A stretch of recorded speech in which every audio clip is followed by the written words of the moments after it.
छोटी सी बात है, जिस दिन सैलरी दी जाती है वो आज भी होता है, गुंडे छोड़ दिए जाते हैं, शराब की दुकानें खोल दी जाती है। मतलब आप किस भी तरह से पथभ्रष्ट करें मजदूर को, दबाव से फुसला के, ताकि वो अपने सही मांगों के लिए कभी भी ना खड़ा हो। का दबाव जो है वो डायरेक्टली अक्सर सबके ऊपर नहीं आता है, धमकी से आता है। आपके ऊपर ज़बरदस्ती करके मेरे अंदर डर भी तो आ सकता है ना, तो ज़रूरी नहीं है कि मेरे ऊपर ही ज़बरदस्ती हो या दमन हो। आपके ऊपर, आपका दमन के ऊपर दमन देख के भी मैं डर सकता। जो है वो एक ऐसा रूप है कला का, जिसके अंदर जिंदा इंसान का करना और जिंदा इंसान का देखना आमने सामने, वो बड़ा ज़रूरी है। नाटक की जहाँ तक बात है, ये भी मैं कहूँगी कि नाटक की अपनी जो नाटक का जो औचित्य है, नाटक का जो प्रासंगिकता है, वो तो मेरे हिसाब से हमेशा बनी रहेगी। नाटक जो है वो जब तक इंसान रहेगा, समाज रहेगा, नाटक रहेगा।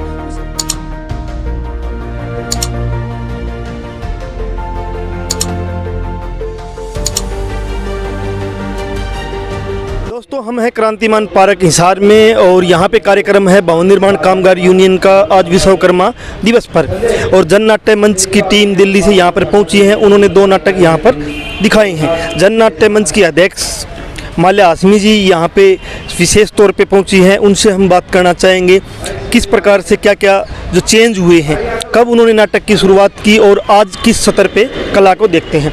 नमस्कार जी आपका। तो एक बार जी, मतलब नाटक जो है, कला जो है, आपने जिस दौर से शुरुआत की और आज आप किस दौर में इसको देख रहे हैं, क्या क्या चेंज इसमें हुए? देखिए, चेंजेस तो नाटक से ज़्यादा समाज में आया है। बहुत सारी चीज़ें बेहतर हुई हैं, मगर उससे कहीं ज़्यादा चीज़ें बदतर हुई हैं। एक तरह से देखा जाए तो 70 के दशक में जितने व्यापक तौर पे संघर्षें हो रही थीं, जनवादी आंदोलनें हो रही थीं, वो कुछ पॉकेट्स में थे, लेकिन फैला हुआ नहीं था। आज अगर मैं पूरे देश का देखूं तो वो फैला हुआ है। लेकिन नाटक की जहाँ तक बात है, ये भी मैं कहूँगी कि नाटक की अपनी नाटक का जो औचित्य है, नाटक का जो प्रासंगिकता है, वो तो मेरे हिसाब से हमेशा बनी रहेगी। नाटक जो है वो जब तक इंसान रहेगा, समाज रहेगा, नाटक रहेगा। उसका रूप बदलेगा, जाहिर है रूप बदलेगा, चीज़ें बदलेंगी तो रूप भी बदलेगा, लेकिन नाटक तो हमेशा रहेगा। हम तो यही देखते हैं कि अब देखिए, पिछले दिनों पैंडेमिक के चलते, कोरोना वायरस के चलते बहुत सारी चीज़ें संकुचित हो गई थी और बहुत सरकारी ताकतों ने उसका फ़ायदा भी उठाया और जहाँ पे और खूब रोक टोक किया। मतलब कुछ तो हेल्थ का था, बिल्कुल सही बात है, स्वास्थ्य की देखभाल करनी चाहिए, लेकिन कई जगह पे उसको और सख्ती करके अन्य कार्यक्रमों को भी रोकने की कोशिश की। लेकिन अब देखिए, हमारे नाटक जो हैं फिर से वापस जनता के बीच में हो रहे, क्योंकि उसका और कोई तरीका नहीं है। क्या है कि नाटक जो है वो एक ऐसा रूप है कला का, जिसके अंदर जिंदा इंसान का करना और जिंदा इंसान का देखना आमने सामने, वो बड़ा ज़रूरी है। आपके जो नाटक होते हैं उसमें साफ झलक सत्ता के खिलाफ की झलकती है, जो सत्ता विराजमान होती है। और आपने वो दौर भी देखा जब सफदर हाशमी की शहादत हुई, और उसके बाद में भी आपने नाटक किए और लगातार आप काम कर रहे हैं। तो सत्ता का दमन उस दौर में कैसा था और आज की सत्ता को कैसे देखते हैं? देखिए, सत्ता का दमन तो हमेशा रहा है, उसके रूप बदले हैं। आज जो है, पिछले अगर मैं 10 साल का देखूँ ना, ख़ास तौर पे 10-12 साल का, तो ऐसे बहुत सारी जगहें जो है ना वो छोटी हो गई हैं, संकुचित हो गई हैं, जहाँ पे पहले मुमकिन था और गुंजाइश भी थी नाटक या अन्य कलाओं को भी करना। मैं एक छोटा सा आपको उदाहरण देती हूँ। ये जो दिल्ली में बोट क्लब के बहुत विशाल लॉन्स हैं, वहाँ पे हर तरह का आंदोलन का रूप होता है, हर तरह का, मतलब चाहे वो वामपंथी हो, दक्षिणपंथी हो, बीच का हो, फला पार्टी, ढिमका पार्टी, किसी का भी, वहाँ पे ज़रूर जमघट ज़रूर होता था। अब तो है, वहाँ पे तो चिड़िया भी पर नहीं मार सकती। ये दूसरी बात है कि उस पूरी इमारत को तोड़ के वो पूरा उसका सेंट्रल विस्टा तोड़ रहे, वो छोड़ो, वो तो उसके पहले भी वो जगहों पे जाना ही नामुमकिन था। तो एक तरह से देखा जाए, हम वहाँ नहीं जाते थे, तो हम तो वहीं पे जाएंगे जहाँ पे जनता रहती है, और जनता तो रहती है झुग्गी बस्तियों में, जो केंद्र से दूर है। तो जहाँ पे झुग्गी बस्ती है, वहाँ पे हमारा नाटक तो वहाँ पे हमेशा होता है। सत्ता का दबाव जो है वो डायरेक्टली अक्सर सबके ऊपर नहीं आता है, धमकी से आता है। आपके ऊपर ज़बरदस्ती करके मेरे अंदर डर भी तो आ सकता है ना। तो ज़रूरी नहीं है कि मेरे ऊपर ही ज़बरदस्ती हो या दमन हो।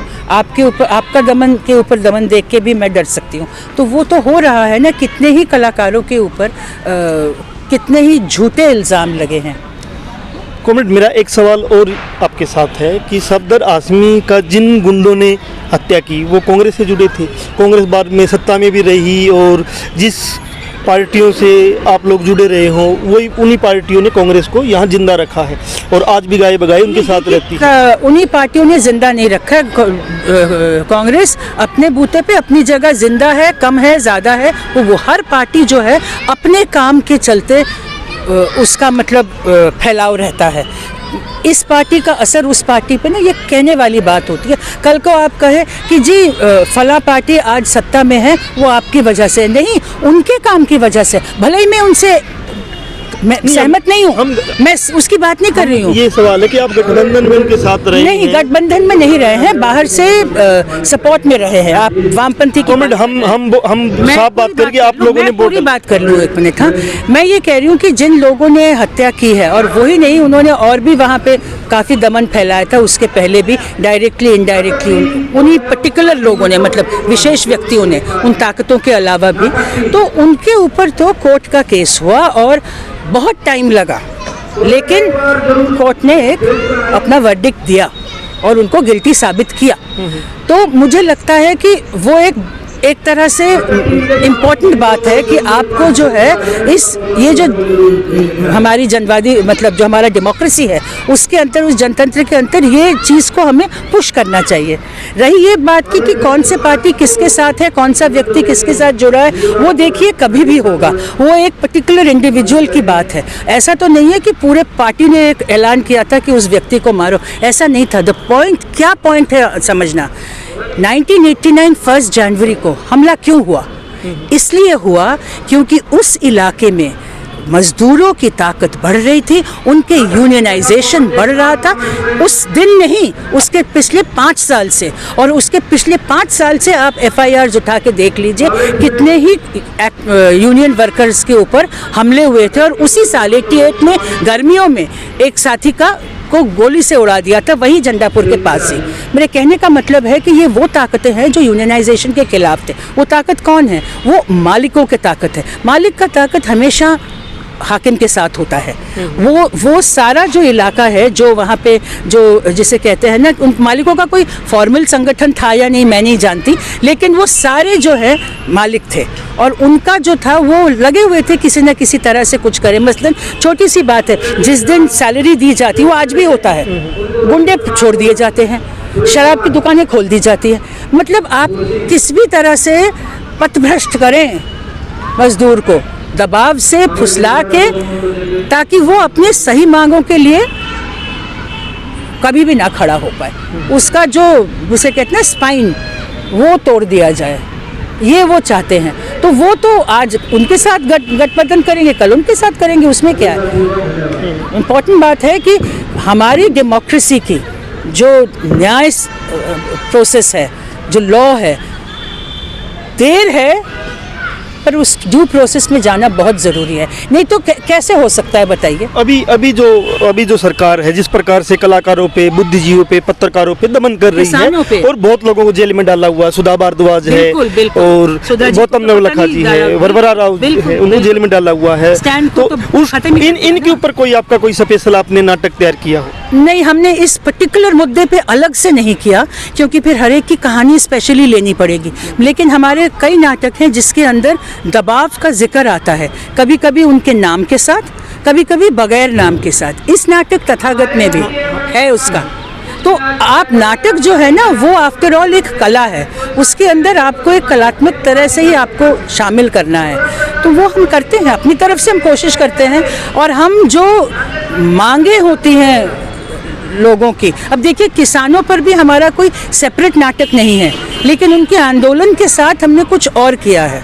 कोई अभी मतलब जिस प्रकार से वेब सीरीज आई है, एक दौर में आर्ट में हुई थी, आप इस तरफ भी कोई बढ़ने की आपकी वो है? क्योंकि वेब सीरीज भी नहीं, हम नाटक के अंदर, लाइव नाटक के अंदर ही हम रहना चाहते हैं। तो हमारे साथ माल्या आसमी जी थी और इनका हम धन्यवाद करते हैं कि ये लंबे टाइम से इस मूवमेंट में और नाटक के द्वारा सत्ता को ललकारते हैं, मेहनत कश की आवाज़ को बुलंद करते हैं। और इनका एक बार फिर हम धन्यवाद करते हैं कि ये हमारे साथ जुड़े और ये लंबी अपनी लास्ट सांस तक लड़ते रहेंगे मेहनत कश के लिए, यही हम कामना करते हैं।